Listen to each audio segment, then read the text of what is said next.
Sorry. We're getting settled. Pulling it up on Facebook too. Okay. Hi, everyone. We are talking allergies today. So come and join us. Let's talk about it. Yeah, and this, depending on where you are in the US, so a couple weeks ago or a few weeks ago, we were starting here in Texas to get a lot of the pollen that was covering our cars and everything like that. And just as the spring is moving up the country, maybe you're experiencing it more if you live further north and the pollen's starting to come out. But literally like blankets and coats, everything, your cars and your patio furniture and things like that. So it's a big deal here in Texas for sure. I remember when wasn't living here yet. I was from New York and coming, and I would walk off the plane this time of year and my whole head would just swell up. It's so different. Yeah, it's a lot. And, and the nose and the lungs are kind of the first entry for a lot of that, right? So whether it's dust or pollen or any of these things that are kind of blooming and really in our face. So we were talking in a social media post we did yesterday about neti pots, which is a traditional Ayurvedic practice that's been done for thousands of years in India, and which is helping to flush out that nasal passage, which, just like Kara has said, when the pollen's on your patio or on the deck and you really just want to rinse it off, that can be a really good practice, especially if you tend to be more sensitive to these types of things, to really flush it through to clear it out. The neti pot is really powerful. It's something that I have a hard time with. I'm not a swimmer, and so going underwater, I feel like I'm drowning a little bit when I try it. And so, but my husband, who is a swimmer, loves it. I mean, he is over the sink, just feels so good to him. So, I mean, you can also use a nasal squirt flush type thing, but the neti pot is so much more thorough how it runs through and just clears up that blockages. And another practice that we didn't talk about is nasya, and that's when you take oil, so you can use coconut oil because it's very antimicrobial and stuff, and you actually just rub it on the inside of your nostril. Oh. And so as things are entering, and it also keeps your nose moist, and you can also do that in your ears because a lot of disease and bacteria can enter through your ears. These are all these openings, so you can protect it by rubbing oil in your nose and your ears. It sounds kind of funny, didn't know but that. Yeah, that's real. And it's called nasya. Yeah, nasya. Nasya. Wow, that makes a lot of sense. I forgot about it. That's amazing. That's so great. And how simple is that? And that's great for flu season also, just for the winter. And so, I know there's a doctor that I learned from a lot, and he says he's every morning before school, he'll rub his kids' nostrils and ears and send them off to school. Great. I love that. Yeah. That makes a lot of sense, because it's just helping to support the body a bit. And like that stickiness from the oil, right, coconut oil or whatever, is helping things stick to it, which is also why we have mucus, which is also why we have earwax, right? It's to help things stick to it so that it doesn't continue entering our body. So we always want a good balance of it, right? When we have too much of it, it's too sticky. If we have too little of it, it's too dry. So we always want to be right in the middle, and to support it, that's a really great way. I love that. Oh my gosh. Learn something new every day on Simply Seasonal. That's right. And we learn from each other constantly. Yeah, it's amazing. Always. And just as we look up all the topics and research as we're going along, we're learning just how powerful this concept is, because it all is just falling into place, and it's just fascinating, amazing. It really is. It really is. We love it. And another thing that we touched a little bit on in the episode is honey, and that it's antiviral, antimicrobial. Nothing can really make it go bad. So that's something too that can really help with any of these pathogens, whether it's allergy related or whether it's more like sickness, cold and flu related. Honey is such an amazing elixir to use for that. And for springtime, you know, which we were saying during the winter, we would go for more, especially when we're just talking about like sweeteners, we would go for more maple syrup, right? It's warmer, it's from a tree that's up north.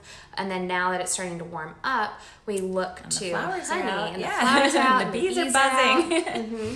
It's seasonal. And, you know, I just recently bought some honey from a local farmer, and he's like, here, taste it. And I tasted it. You know, I'm so used to stirring it into things like my tea or, you know, using it in a dessert or whatever. And it was just so interesting tasting it alone. And I'm like, oh, right. It's not even sweet. It's more astringent and kind of bitter. And that's exactly the flavors that we're looking for in the spring. Yes. Right? I love that. And like you were saying the other day too, you were like, when you start thinking about these flavors, right? Because we always think like sweet and, you know, whatever. But when you really think about astringency, what does that mean? It's like this pulling, this clearing, right? So honey, like Kara's saying, has astringency. It's almost like a, you know, and it's like, it's kind of sweet, but it's also has a, yeah. It's pulling like off your tongue almost. Right, and like we were saying, artichokes do that, asparagus do that, which this time of year is that cleaning up of winter, right? So you're spring cleaning and you're doing that with the food. And that's so amazing, especially when we're talking about something that a pathogen that's coming into the body, to be able to like clean it up, you know, and so that it doesn't get stuck and then, you know, congest you and turn into prolific allergies. And then adding garlic to it, like we said as well. That was amazing. Because even last week I was dealing with some respiratory stuff. So when I took that, oh my gosh, like immediately I was just like... And she's talking about chopping up garlic and just stirring it into honey and taking it, just eating it. Just like a teaspoon or a tablespoon of it.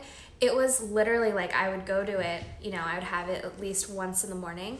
But if I was feeling kind of like a little weaker in my lungs, I would take it again. And like within a moment, I felt so good. It's so powerful. I think there's something too just about the synergy and the fusion between the garlic and the honey, and it's pulling things out of the garlic, and it's just making it so easy and quick for the body to absorb in that way. It was amazing. I'd never done it before, so it's very cool.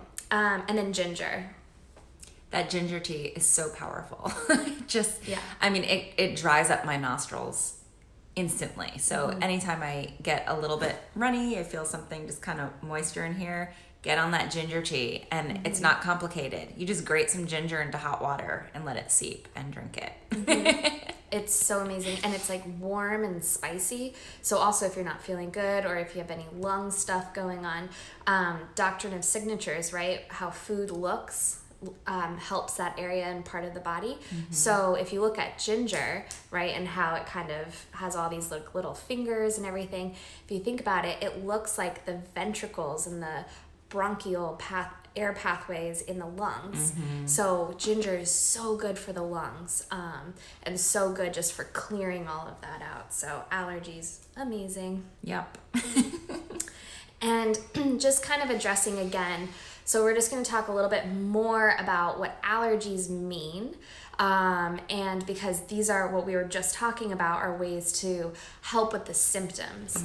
But if we can prevent getting there in the first place, that's ideal and really help figure out where this is coming from. So, so the big question is like, why do some people have allergic reactions and others not? Right. So, I mean, it's telling you that some bodies can handle it and some bodies can't. So when your body can't, when your body has this reaction, it's something to take heed to and be like, why is my body reacting this way and this person's isn't, right? Exactly. So it's like what we were saying where allergies are very common, but they're not normal. So like it's not normal for us to be allergic to the outside. And I'm not saying that like it's a bad thing or whatever, but just to know that, you know, like Kara was saying, other bodies can take in the pollen or whatever, and some bodies can't. So if your body is having problems with that, then we need to look deeper and say, okay, yes, of course we want to try to figure out the symptom thing, have some ginger tea, you know, do a neti pot, clear things out to help with the symptoms. But let's take a step back and really look a little deeper. So just in general, when you look at it energetically, so the energy of something coming in And then something flaring up energetically is usually showing that there's something stuck, right? It's like something's coming in and then boom, it can't clear, and then boom, it creates this reaction. Your body right? can't filter it. Right? It can't filter. So there's an energy, a stuck stagnation that we need to address in the body. We always go to the liver a lot for detoxing, filtering, all of that stuff. So again, if there's congestion or anything stuck, that's an area that we really want to look at. And energetically too, from even the emotional standpoint too, we look at the chakras and things as well, like lung related, right? So that's heart chakra, that's right here. Is there anything maybe stuck in that area that's causing maybe more of these respiratory conditions or things like that you might be dealing with? Or is it just liver related and there's just a lot of toxicity in your life in terms of poor quality foods or environmental, which a lot of us can't really help. Kara just had a chemical spill on her street from a semi truck, and we just had burning refineries down here in Houston. A lot of this stuff is out of our control, but the more and more we can control the toxic levels in our house, the foods that we eat, the less our bodies are going to be congested. So then when the pathogens do come in, like pollen and different things like that, our bodies aren't reacting because it can process it. Yeah. So a lot of clearing. And another thing you talked about was the sensitivity. So let's talk about that. Yeah. So again, it's become really common that usually, it's maybe not just one allergen, or it might not just be seasonal, but it's also, other things going on where you're reacting to, something that you put on your skin, or, you eat a certain food and then you're reacting to that. And sometimes it can get so big, people are like, I'm sensitive to everything. I can't have this, I can't have that. So of course, quality is very important. Poor quality things that are manipulated or highly toxic are really going to affect our body, and our body shouldn't be able to handle it. I mean, that's crazy, some of these things that are out on the market.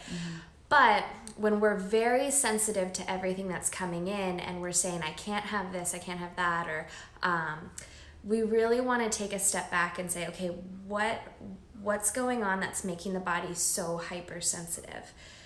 Because there are things that the body should be able to process.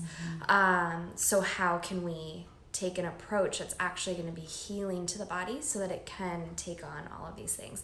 And one of the biggest things, so if the body's overreacting in that way, maybe are there areas in your life where you are maybe thinking a lot or overreacting on something, or, from that emotional level. So to counter that, what are areas that you can bring in to soothe that and to calm that down, calm the mind, which will help calm the body, right? So that we're not reacting at everything that comes in our way. The more calming we can be about that. So having the ginger tea, right? You're addressing the physical symptoms, but then you're also having this calming practice of something warm, sipping on it, right? Sitting on the couch with a blanket, taking that time. So that's a soothing practice to calm the mind, to help calm the body. Sorry, Danny's fault. Breathing. Lungs. Huge. Our breath is usually just right up here. I remember when I was younger, I used to think wow, people don't even know I'm breathing, or if I'm sleeping, I'm not a loud sleeper, and I thought it was a good thing, right? Because I'd be like, oh, I'm just such a I only take in as little as I need. Shallow breath. And oh my goodness, it's the opposite. We really want to bring that breath all the way into the belly. That belly breathing, oh my gosh. I've done some energy healing type sessions where all we did was belly breathe for a long time, and it brings up so much. I mean, tears come out. It's crazy to get deep in there. If you've never gone through a session like that, it's hard to do it yourself because you just want to stop when it gets uncomfortable. But when you have someone there that's bringing you through it, it's really intense. And it's just so powerful knowing that just you breathing and doing that can create this energy and clear that energy. It just gets a lot out. So yes, belly breath, it's huge. It's huge. Yeah, there's a lot of practices that do it too, like Qigong is one of them. You work a lot on like the fire breath, the breath of fire. Right. So it's that third chakra right here, which is your power, your fire chakra, and you're inhaling as deep as you can, but exhaling really, really fast. So it's creating a lot of heat in the body. And they also call it the warrior breath because they would do that before going into wars. You kind of pump yourself up and breathe this fire breath. It's very, very powerful. It's something I need to do more often because bringing that fire into the belly is very important for me. And increasing that circulation and all of that, right? So this is what we're also talking about with energy. When energy is stuck, how can we be bringing energy into the body and not via energy drinks, right? But via 5-hour energy. Yeah, exactly. I'm low on energy. No, but yeah, so breath of fire, just breathing deep into the belly, for more of that restorative, really giving the body what it needs. Breath is so huge with that. Yeah. And then of course, all the foods we've been talking about for spring are all calming and anti-inflammatory. Yes, looking for that alkaline and anti-inflammatory type of response and type of foods you want to bring in. Very simple, keep things very simple. So we're now, just to bring it all back, we are talking about allergies and flare-ups, right? So these are things that are really going to help you just calm your body. And like Megan was saying, we sometimes we want to reach for something really drastic and something to just put out the fire, give me some medicine, throw it down. But what we really need to do is just kind of like slow down and stop and like let our body deal with it, relax, stop ourselves from being so inflamed and swollen, and just calm it down, slow it down, right? Oh my gosh, you're popular today. Sorry. Why aren't these people online? Good question, Danny. But no, that's so true, because there's this it's an inflammatory response, right? So a histamine reaction is an inflammatory response to something coming in. So we want to be able to address that, calm that, bring in these alkaline foods, like Kara was saying, that's all springtime is very alkaline. Going into summer, extremely alkaline, right? Which is the opposite end of the spectrum from acidic. So there's acidic on one side, alkaline on the other, which is basic. And we tend in our world to be very much on the acidic side with sugars, fried foods, meat, dairy, caffeine, right? And usually you look at alcohol, you look at people's breakfast. All the fun stuff is acidic. I know. Which doesn't mean, we want to be part acidic also. So it doesn't mean you can't have it. It's just balance, right? It's balance. And when we find ourselves always going to that acidic side, that's creating a lot more inflammation in the body. That's creating a lot more of a hospitable environment for these pathogens to take hold and not leave and things like that. So we want to be going to the other side a lot more often to try to balance that out, especially if we find ourselves in these inflammatory states, right? And Kara talks about this a lot too. Sometimes you crave what you already are. So if you're very inflamed and you're congested and you're sick, going for sugar kind of is appeasing, or going for caffeine to just like give you that stimulation for a bit, or eating some meat just seems like, okay, I just want to do this. But instead, try to do the best you can to see if you can switch out of that and switch to the other side. Get yourself out of that comfort zone, which is actually going to start clearing. Have a smoothie. Yeah. We had smoothies today. It's so muggy out. It's like muggy and hot. And I was like, oh my God, I just want a smoothie. I want all my greens. So. Yeah.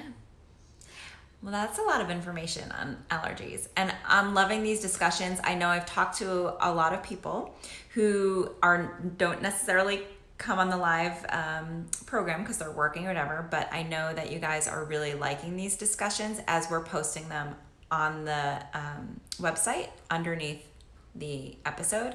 So keep letting us know. I mean, if you ask us a question during the week at any time, we will address your question in these videos. So be sure to keep it coming, and just letting us know what you want to see, what you want to hear, what we should talk about, because we have our own ideas, but we want to hear from you also. Yeah, absolutely. Answering questions is always like, we love doing that because, you know, we give our insight, and sometimes we'll even look into it a little bit further and learn stuff ourselves, and it's a really cool process. Yeah, it's really cool. Yeah, and next week we're coming out with our egg episode. It's so good. It's so good. It might be one of our most favorite episodes ever. Yes. Yeah. So that's going to be really great. And, you know, we just answer all of your questions about it. Should you be eating eggs at all? Like things like that, you know, like how to buy your eggs. So it's really, really cool. It's going to be awesome. Yeah. All right. Well, thank you all for tuning in. We hope we answered your questions. And if you have any more, just send them to us via email or social media. Just comment below. And we'll speak to you guys soon. See you next time. All right. Bye.